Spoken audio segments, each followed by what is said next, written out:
जमीन के नीचे से खंडर जरूर निकलेगा, जमीन के नीचे से खंडर जरूर निकलेगा, हमारे नाम का पत्थर जरूर निकलेगा। जमीने हिंद की तह को कुरेद कर देखो, मेरे बुजुर्गों का भी सर जरूर निकलेगा, जरूर निकलेगा। आसमां जलती जमीन पर नहीं आने वाला, अब कोई और पैगंबर नहीं आने वाला। आसमां जलती जमीन पर नहीं आने वाला, अब कोई और पैगंबर नहीं आने वाला। और प्यास कहती है कि चलो रेत निचोड़ी जाए, प्यास कहती है कि चलो रेत निचोड़ी जाए। अपने हिस्से में समंदर नहीं आने वाला, अपने हिस्से में समंदर नहीं आने वाला। और अपने काबे की हिफाजत तुम्हें खुद करनी होगी, अपने काबे की हिफाजत तुम्हें खुद करनी होगी। अब अबाबीलों का लश्कर नहीं आने वाला, अब अबाबीलों का लश्कर नहीं आने वाला। और तू पुकारेगा तो ऐ सहने हरम आएंगे, तू पुकारेगा तो ऐ सहने हरम आएंगे। अब अबाबीलों के अंदाज में हम आएंगे और लेके आएंगे हम हाथों में सदाकत के अलम, लेके आएंगे हम हाथों में सदाकत के अलम। ये अलग बात है कि तादाद में कम आएंगे, ये अलग बात है कि तादाद में कम आएंगे।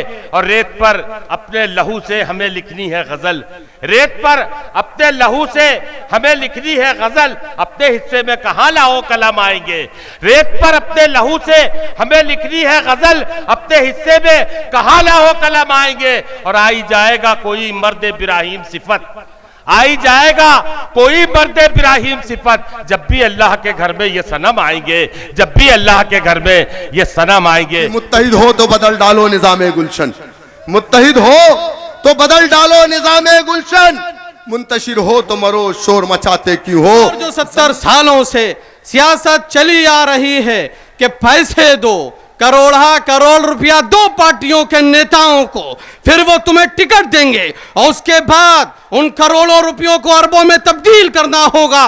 उन प्रत्याशियों को जो समाजवादियों से और बसपाइयों से, कांग्रेसियों से टिकट लेते हैं, जो भाजपाइयों के दामन में जाते हैं। मजलिस इत्तेहादुल मुस्लिमीन साफ सुथरी पार्टी है, जिसका लीडर जिसके जिगर में और जिसके कलेजे में इंसानियत बसती है और जिसके रगों में भारत है। भारत ईमान का हिस्सा है, भारत हमारी रगों में इस तरह बसा हुआ है कि हमारे खून से ज्यादा भारत की अहमियत, ईमान भारत का हिस्सा। और वो ईमान हमसे कहता है कि लोगों उठो और चलो मैदानों में निकलो। जिस तरह फिरोजाबाद की धरती ने हमें कारपोरेटर दिए, बताओ विधायक दोगे कि नहीं दोगे। तमाम सीटों पे तमाम पार्टियों की जमानत जब्त कर देना, विधायक हमारे होंगे, तमाम जनता के लिए काम होंगे, उज्जवल भविष्य की तरफ भारत जाएगा। ये भूखी नंगी जनता जिसको कहा गया कि तुम नहीं सिर्फ तुम वोट देना, वोट लेने का तुम्हें अधिकार नहीं, लेकिन मजलिस तुमको प्लेटफॉर्म देती है, मजलिस तुम्हें मंच देती है और कहती है कि आओ हम तुमसे ज्यादा विकास करके दिखाएंगे। इसलिए कि हमारे लिए हुकूमत और जनता का पैसा जायज नहीं है। हम पूरी तरीके से आपके लिए लगा देंगे, आपके लिए जान की बाजी लगा देंगे। ईमान से कहता हूं कि हमारे लिए हुकूमत का पैसा जायज नहीं है, हम आपके लिए आए हैं। और वादा करो कि यहां की विधानसभा की सीटें किसको दोगे आप?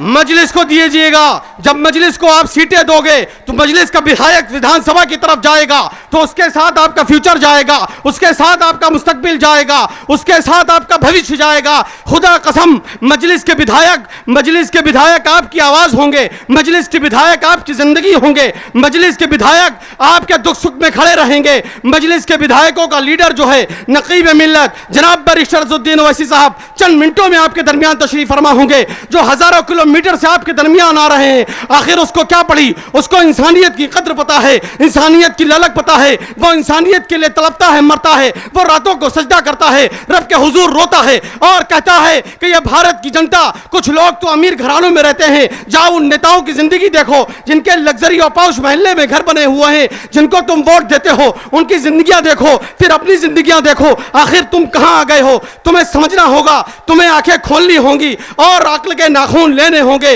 और मजलिस को तुम्हें जिताना होगा। और यानी तो फांसी की जिंदगी से निकल आओ और मजलिस के दामन में आ जाओ, मजलिस के बैनर के नीचे आ जाओ। मजलिस तुम्हें विजन देगी, मजलिस तुम्हें मिशन देगी, मजलिस तुम्हें टारगेट देगी, मजलिस तुम्हें हदफ देगी, मजलिस तुम्हें भारत की खिदमत का मौका देगी। ऐ भारतीयों बताओ, भारत के लिए मजलिस के साथ आओगे कि नहीं आओगे? मजलिस के साथ आओ। मजलिस के साथ कादिर राणा है, मजलिस के साथ शाहिद सैफी है, मजलिस के साथ मेहताब चौहान है। ये वो नौजवान है जो अपनी जिंदगी भूल चुके हैं, जो खुशी मजलिस में देखना चाहते हैं, जो नफ्स की पूजा नहीं करते, जो नफ्स के पुजारी नहीं है, जो पूरी तरीके से मजलिस के साथ आ चुके हैं। ऐ नौजवानों बताओ कि तुम भी मजलिस के साथ आओगे ना आओगे?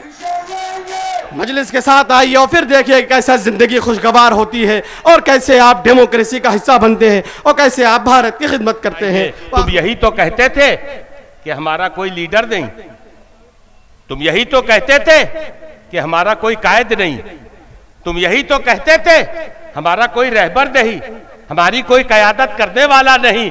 और कैसा कायद चाहिए और कैसी कयादत चाहिए और कैसा लीडर चाहिए? एक ऐसा लीडर तुम्हारे बीच में अल्लाह रब्बुल इज्जत ने भेजा कि जो पाक दामन है, पाक सीरत है, पाक सूरत है। क्या ऐसा भी लीडर तुमने कभी देखा है, कभी सुना है, जो बावजूद रहता हो 24 घंटे मंच पे भी अगर रहता है तो बावजूद रहता है? ऐसा लीडर तुम्हारे बीच में आया। अब किसकी जरूरत है? अब किसका इंतजार है? क्या तुम मुंतजिर हो कि कोई आसमान से फरिश्ता आएगा? क्या तुम मुंतजिर हो कि कोई जादू की छड़ी होगी कि तुम्हारे हालात बदल जाएंगे? याद रखो, अगर तुम इस चक्कर में हो, अगर तुम ऐसा सोचते हो कि अल्लाह की नुसरत आ जाएगी, अल्लाह की मदद आ जाएगी, अल्लाह की मदद उसी के लिए है जो अपनी मदद आप करता है। जो अपनी मदद आप नहीं करता, अल्लाह भी उसकी मदद नहीं करता। तुम्हें खड़ा होना होगा, तुम्हें उठना होगा, तुम्हें जागना होगा। जब तक कि तुम नहीं जागोगे, नहीं खड़े होगे, नहीं जद्दोजहद करोगे, कोई अल्लाह की मदद नहीं आने वाली। कैसी मदद चाहते हो और कैसा लीडर चाहते हो? क्या तुमने उससे बेहतर भी लीडर देखा? जब भी तुम्हारे बीच में कोई आया, तुमने उस पर एक ही इल्जाम लगाया, क्या ओवैसी पहला एजेंट है? क्या उसे ओवैसी पहला दलाल है? क्या ओवैसी पहला वोट कटवा है? नहीं। पिछले 72 सालों में जब भी किसी ने मिल्लत का परचम उठाया है, तुमने उस पर यही आरोप लगाया है, यही इल्जाम लगाया है। सुलेमान सेठ है महाराष्ट्र से, तुमने क्या कहा था उनको? जब गुलाम महमूद बनात वाला है, तुमने क्या कहा था उनको? जब सैयद सहाबुद्दीन आए, तुमने क्या से नवाजा था लफ्जों से उनको?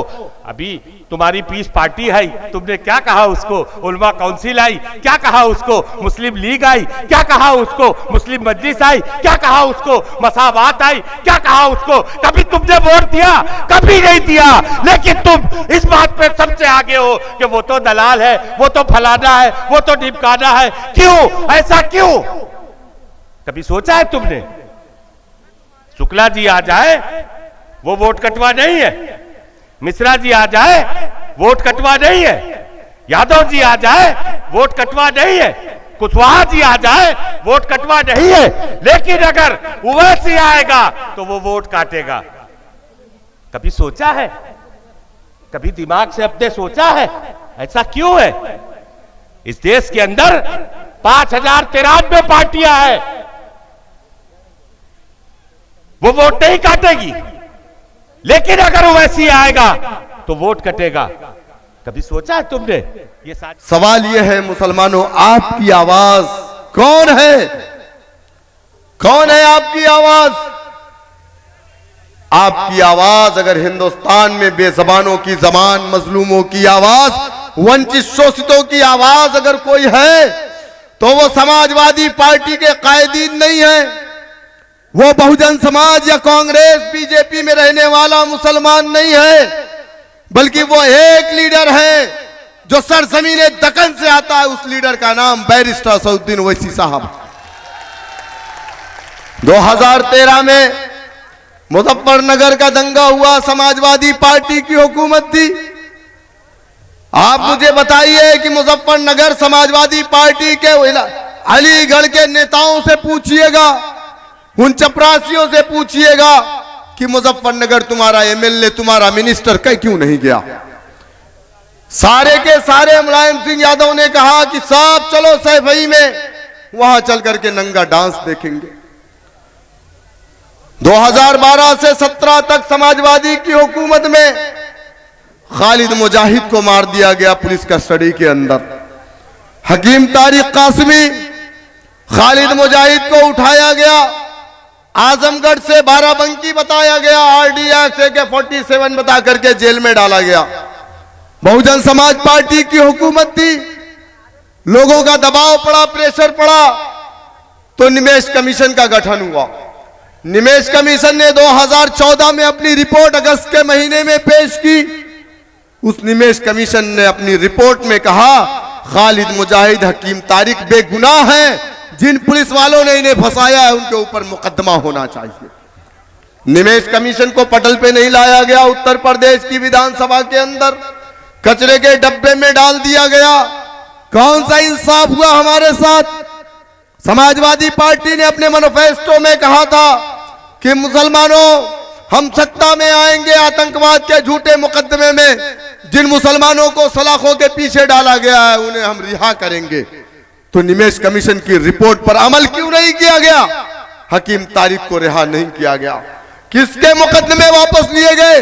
समाजवादी पार्टी के वर्करों के मुकदमे वापस लिए गए। किसी एक मुसलमान जिनके ऊपर झूठे मुकदमे लगा करके 10-10 साल जेल की सलाखों में पीछे सड़ाया जा रहा है, एक के मुकदमे वापस नहीं लिए गए। मुसलमानों समझो इस बात को।